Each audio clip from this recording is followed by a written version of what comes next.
Hi guys! So magluluto ako ng baon ko guys.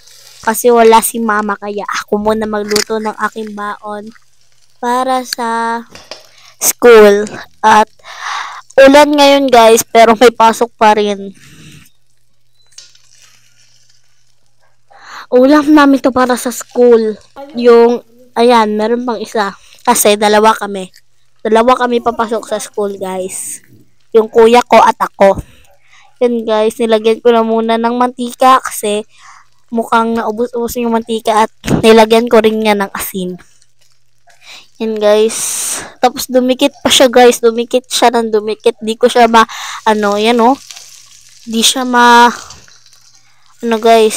Di ko siya malipat sa likod. Dumikit siya sa gitna.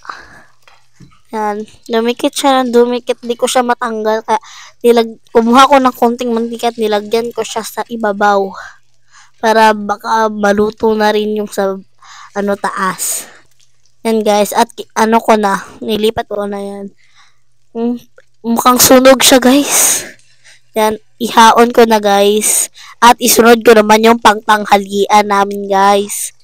Yan, sinunod ko na yan guys para makakain na rin kami at late na kami yan guys kasi 11 na tapos yung klase namin 12 yung klase namin pero dapat darating kami doon 11. Kaya mag-pray na kasi kami yan guys basta 11. At mag-start yung klase namin ay 12:20. Kaya nagmamadali ako dyan guys tapos may lulutuin pa akong hotdog guys. Kaya hindi muna ako naligo.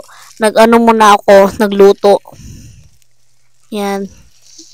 Ilipat ko na siya, guys. Ilipat ko na siya sa likod para maluto na rin siya, guys. Yan, guys, oh.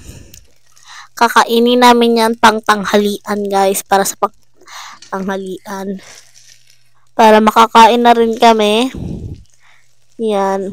Niluto ko na siya, guys, kasi binantayan ko talaga ng mabuti yan guys baka mapagod baka mahilaw siya guys baka masunog siya guys